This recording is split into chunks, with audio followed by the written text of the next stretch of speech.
नमस्कार दोस्तों, मेरा नाम पंकज है और आज के इस वीडियो में आपका स्वागत करता हूँ। कहने को तो इजराइल बहुत छोटा सा देश है, नक्शे पर ढूंढने पर भी बड़ी मुश्किल से मिलता है। इजराइल वो देश जो तीनों ओर अपने दुश्मन देशों से घिरा हुआ है और इजराइल दुनिया का अकेला यहूदी देश है। ये देश एरिया के हिसाब से इंडिया के केरला राज्य से भी छोटा है और 1948 में इजराइल ने खुद को आजाद राष्ट्र घोषित किया था। दुनिया के नक्शे में इजराइल जिस आकार में है, इसके पीछे सालों का इतिहास है। कभी इजराइल की जगह पर तुर्की का ऑटोमन साम्राज्य हुआ करता था। प्रथम विश्व युद्ध में तुर्की की हार के बाद इस इलाके में ब्रिटेन का कब्जा हो गया और ब्रिटेन उस समय एक बड़ी शक्ति था और वर्ल्ड वॉर 2 तक इस इलाके में ब्रिटेन का कब्जा ही रहा। सेकेंड वर्ल्ड वॉर में अमेरिका और सोवियत संघ दो बड़ी नई ताकतें बनकर उभरी और ब्रिटेन को इस वॉर में काफी नुकसान उठाना पड़ा। 1945 में ब्रिटेन ने इस इलाके को यूनाइटेड नेशन को सौंप दिया और इसके बाद 1947 में यूनाइटेड नेशन ने इस इलाके को दो हिस्सों में बांट दिया, एक अरब राज्य और एक इजराइल।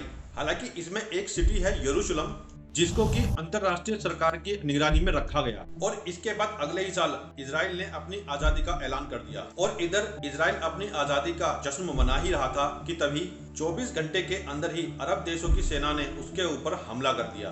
इजराइल के लिए ये लड़ाई कठिन जरूर थी, पर उसने हिम्मत नहीं हारी। करीब 1 साल तक ये लड़ाई चलती रही। नतीजा ये हुआ कि अरब सेनाओं की हार हुई और इस हार के बदले अरब देशों ने इजराइल को कोई देश मानने से ही मना कर दिया। इससे पहले साल 1953 में मोहम्मद रजा शाह का राज स्थापित था। इस दौरान दोनों देशों के बीच संबंधों में एक नया मोड़ आया। दोनों देशों के बीच एक अच्छे संबंध बनने लगे। इसी के साथ ईरान और इजराइल के बीच आर्थिक, सैन्य और अन्य क्षेत्रों में आदान प्रदान होने लगा। यही नहीं, ईरान से इजराइल को तेल भी दिया जाता था, जिसके बदले में ईरान को आधुनिक हथियार मिलते थे। 1979 की इस्लामिक रेवोल्यूशन तक एक दूसरे के सहयोगी होते थे, लेकिन दोनों देशों के रिश्तों में गिरावट तब आई जब राजशाही के अंत ने रिश्ते बदल दिए। साल था 1979। ईरान में इस्लामिक क्रांति की वजह से राजशाही का अंत हुआ, जिसके बदले वहाँ एक नई सरकार आई जिसने इजराइल का विरोध करना अपनी आइडियोलॉजी बना लिया। इसके बावजूद इजराइल ईरान को हथियार देता रहा ताकि अच्छे रिश्ते फिर से बनाए जा सके। पर एक दिन इजराइल को पता लगा कि ईरान उन हथियारों को उसको दुश्मन देशों को सप्लाई कर रहा है। तब इजराइल ईरान से सारे रिश्ते खत्म कर लेता है और ईरान और इजराइल के बीच सब कुछ बदल गया। इस्लामिक क्रांति के बाद ईरान ने इजराइल से सारे संबंधों को तोड़ दिया और उनके बीच एक बार फिर दुश्मनी पनपने लगी। ईरान एक इस्लामिक देश बन गया और आयतुल्ला अली खेमनाई ईरान के सर्वोच्च नेता बन गए। यही नहीं, इसके बाद ईरान ने अरब देशों को भी इजराइल के खिलाफ खड़ा करना शुरू कर दिया और फिर इराक में पॉपुलेशन मोबिलाइजेशन फोर्स का इजराइल के खिलाफ ग्रुप खड़ा कर दिया, जिसमें 2 लाख लड़ाके थे, जिनका काम केवल इजराइल पर हमले करते रहना था। और फिर सालों से ईरान और इजराइल एक दूसरे से लड़ते आ रहे हैं, जिसमें वे जिम्मेदारी लिए बिना एक दूसरे पर हमला करते रहते हैं। साल अक्टूबर में फिलिस्तीन से हमास ने इजराइल के ऊपर कई हमले किए, जिसमें कि गाजा में चल रहे युद्ध के दौरान हमले काफी तेज भी हो गए। दूसरी तरफ ईरान इजराइल के अस्तित्व को आधिकारिक मान्यता नहीं देता है और उसका हमेशा खात्मा चाहता है और इजराइल का मानना है ईरान उसके अस्तित्व के लिए खतरा है, तो उसके शासन पर नरसंहार के आरोप लगाता रहता है। नतीजतन इजराइल ने ईरान को परमाणु हथियार हासिल करने से रोकने के लिए उसके खिलाफ यूएन में सैन्य कार्रवाई की मांग कर दी, जिससे ईरान और इजराइल के बीच एक बार फिर नफरत की आग और ज्यादा भड़क गई और अब इजराइल ईरान को न्यूक्लियर वेपन्स बनाने से भी रोक देता है। उसके बाद 12 जुलाई 2006 को हिजबुल्ला इजराइल के ऊपर रॉकेट हमला कर देता है और हिजबुल्ला के लड़ाके इजराइल की सीमा में घुसकर इजराइल मार देते हैं, जबकि 2 को बंधक बना लेते हैं। और उस समय के इजराइल के प्रधानमंत्री एहुद ओल्टम ने इसके लिए लेबनान को जिम्मेदार ठहराते हुए एक्ट ऑफ वॉर डिक्लेयर कर दिया। हिजबुल्ला जैसा ग्रुप इजराइल पर लंबे समय से हमले करते रहने के लिए फेमस भी रहा है। इधर इजराइल ने ईरान की न्यूक्लियर डेवलपमेंट को रोकने के लिए 8200 हैकिंग यूनिट का गठन किया, जिससे कि इजराइल के डिवाइसेस को या फोन को हैक किया जा सके। ऐसे में हैकिंग से बचने के लिए मोबाइल की जगह पर हिजबुल्ला के लोगों ने पेजर का इस्तेमाल करना शुरू कर दिया। लेबनान में उस समय जब अफरा तफरी मच गई, जब लोगों के घरों में और पॉकेट्स में पेजर ब्लास्ट होने लगे। इस धमाके में 12 लोग मारे गए और लगभग 2800 लोग घायल हो गए।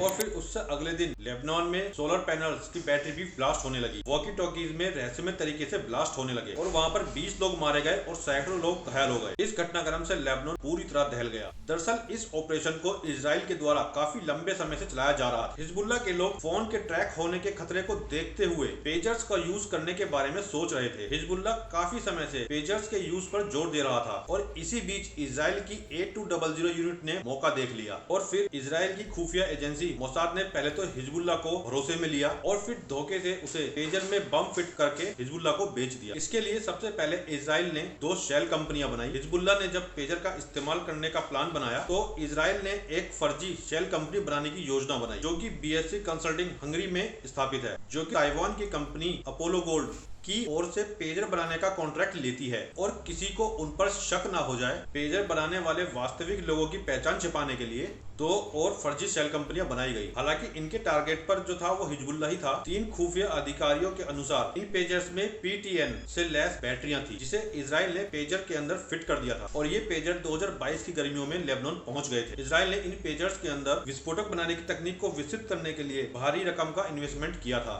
नसरल्लाह ने जब हिजबुल्लाह कार्यकर्ताओं की बैठक में फोन को बैन कर दिया तो पेजर्स का यूज तेजी से बढ़ने लगा और हिजबुल्लाह ने पेजर्स को सुरक्षित मानकर उसको यूज करने का फैसला लिया। लेकिन इजराइल की खुफिया एजेंसी ने पेजर्स को एक बटन की तरह देखा जिसे समय आने पर दबाकर तबाही मचाई जा सके। और फिर एक दिन हिजबुल्लाह के कुछ पेजर्स में कुछ प्रॉब्लम्स आने लगी और वो पेजर्स अपने आप कुछ हीट करने लगे, जिसे चेक कराने के लिए हिजबुल्लाह के उस मेंबर ने उस पेजर को अपने टॉप एजेंट, अपने कमांडर को दे दिया। उस एजेंट को ये नहीं पता था कि ऊपर जिस आदमी को वो पेजर चेक करने के लिए दे रहा है वो भी इजराइल का ही मोसाद का एजेंट है और मोसाद को वहीं पर मरवा देती है। इजराइल के इस प्लान पर किसी को शक ना हो जाए, इजराइल ब्लास्ट करने के लिए उन पेजर्स में बीप चालू कर देता है और अरबी लैंग्वेज में एक मैसेज भेजा। ऐसा लगा जैसे हिजबुल्लाह के किसी बड़े कमांडर ने वो मैसेज भेजा हो। जैसे ही पेजर में रिंग बजनी स्टार्ट हुई उसमें ब्लास्ट होना शुरू हो गया। इसके कुछ सेकंड बाद हजारों लोग लेबनान की सड़कों पर घायल की अवस्था में आ जाते हैं और फिर अगले दिन इस हमले में जिन लोगों की मौत हुई उनके जनाजे में गए लोगों के वॉकी टॉकी भी फटने लगे। लोगों के अंदर इतना डर बैठ गया, पूरे लेबनान में लोगों ने अपने ऑफिस, घर में यूज होने वाले डिवाइसेस की बैटरी निकालनी शुरू कर दी और फिर एक बार फिर सब लोग इजराइल की तरफ शक की नजरों से देखने लगे। और इस हमले को इजराइल की A200 यूनिट ने अंजाम दिया था जो कि इजराइल की एक हैकिंग टीम थी। और फिर एक बार फिर दोनों देशों के बीच जंग शुरू हो गई और फिर एक दूसरे पर मिसाइल दागने लगे और वीडियो बनाने तक ये युद्ध अभी चल ही रहा है। मिलते हैं नेक्स्ट वीडियो में। वीडियो देखने के लिए धन्यवाद।